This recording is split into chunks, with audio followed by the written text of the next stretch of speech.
Привет на всички любители на криминалното! Днес ще ви разкажа повече за островът на канибалите.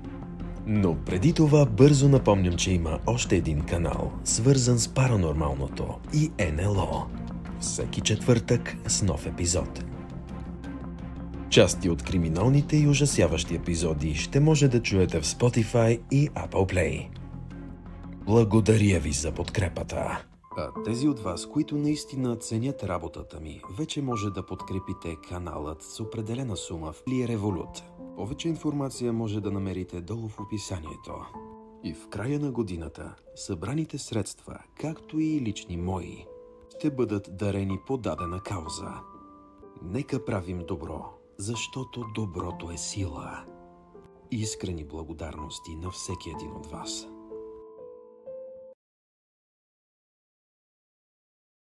Ужасяващият експеримент на Сталин. В планът на Сталин за Съветският съюз остров Назино е трябвало да се превърне в процъфтяваща общност, но след седмици глад, жителите на острова прибягнали до ужасяващи актове на канибализъм, за да оцелеят.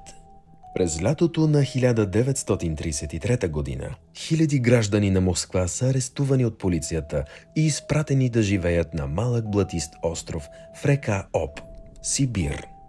Те стават неохотни заселници в новият план за социално инженерство на Сталин за преместване на милиони, смятани за нежелани в отдалечени райони на Сибир и съветски Казахстан, където трябвало да обработват земята и да развиват самодостатъчни общности. Те несъмнено щели да умрат, но властта се надявала, че първо ще построят няколко града. През месец май първите 3000 души пристигат с шлеп на остров Назино, наричан още остров Назински. Това е трудово-изправителен лагер, маскиран като специалното селище.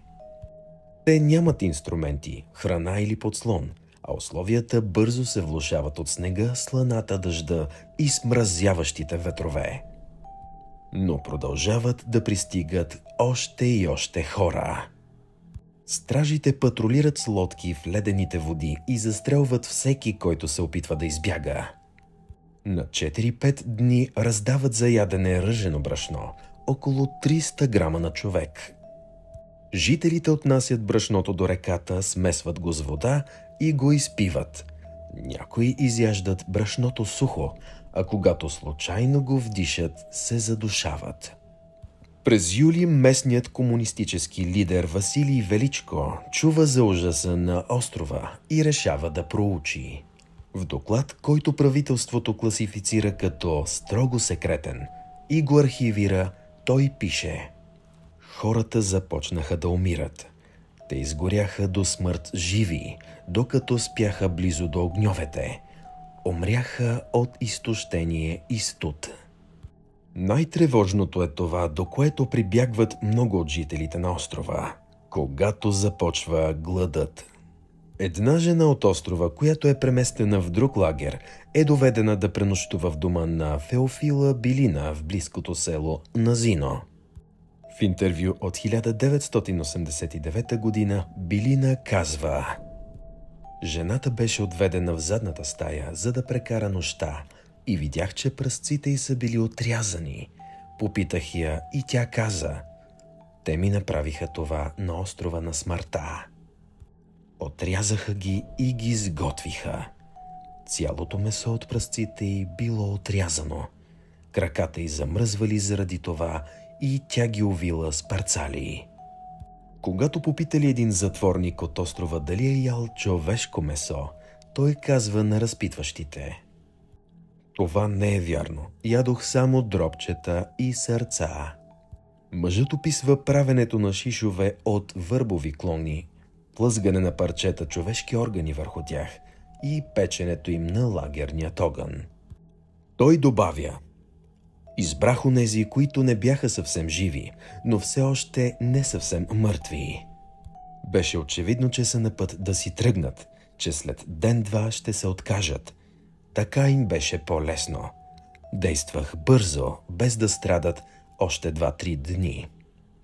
Друг очевидец разказва: хората умираха навсякъде. Те се убиваха един друг. На острова имаше пазач на име Костя, млад човек. Той се влюби в едно момиче, което беше изпратено там и я охажвал. Той я защити. Един ден той трябваше да отсъства за известно време и каза на един от своите другари: погрижи се за нея. Но с всичките хора там другарят не можеше да направи много. Те хванаха момичето, завързаха го за топола, отрязаха гърдите й, мускулите й, всичко, което можеха да ядат. Всичко.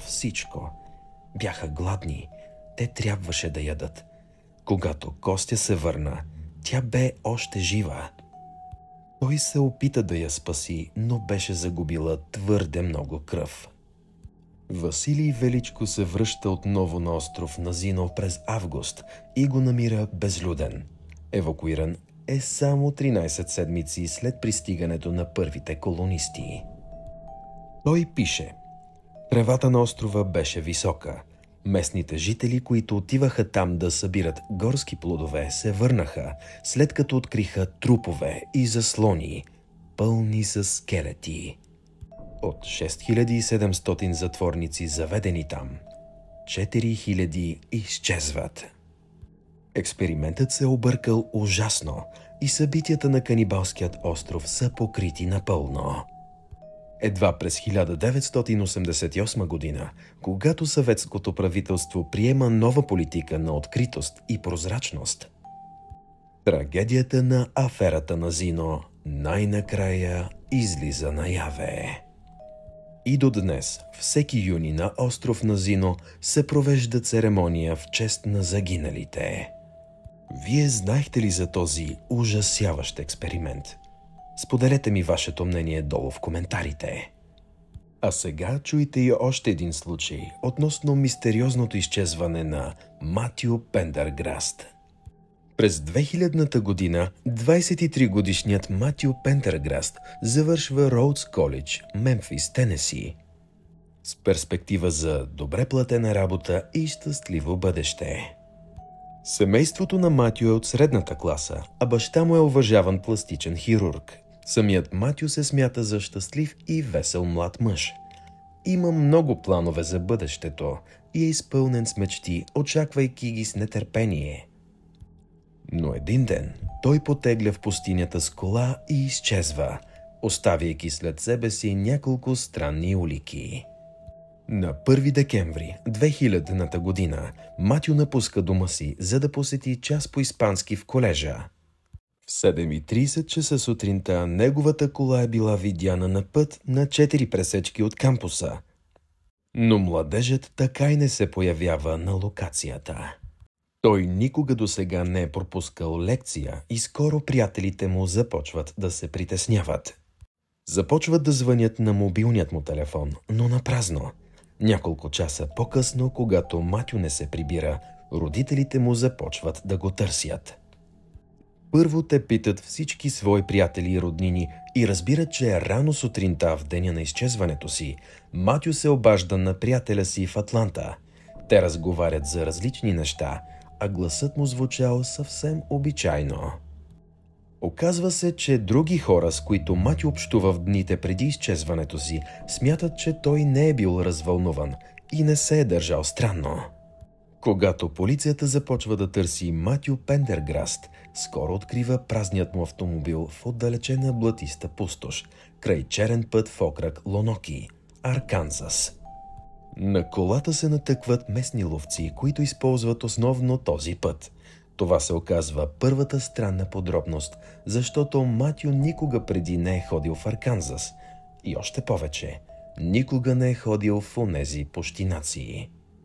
Ключовете на автомобила са в ключалката, а вратите не са заключени.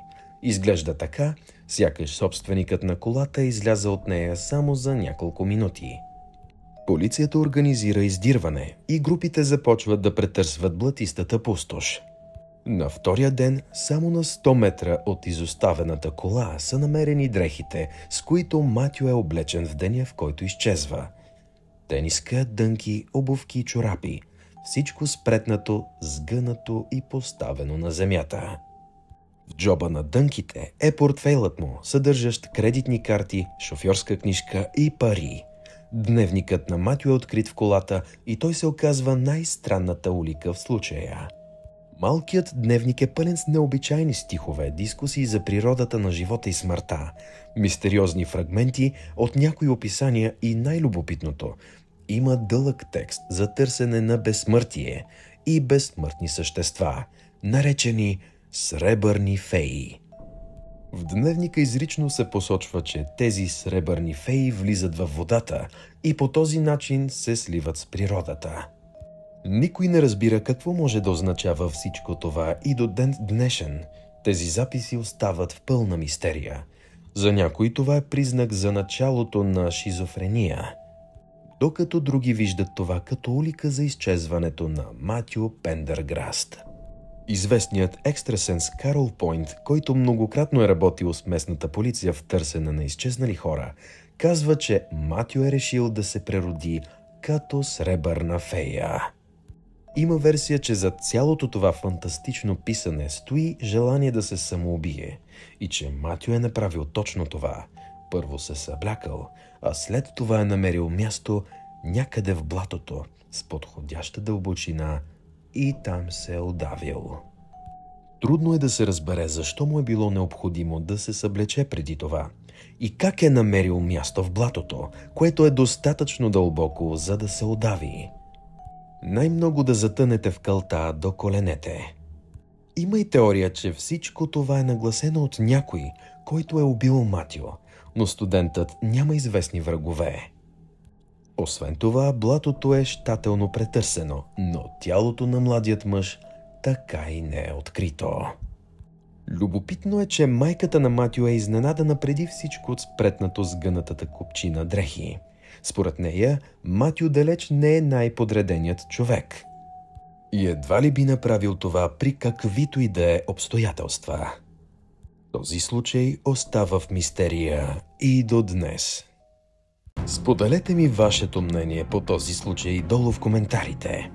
Ако искате да чуете още някой криминален епизод, натиснете върху този тук. Благодаря ви за подкрепата и до нови срещи!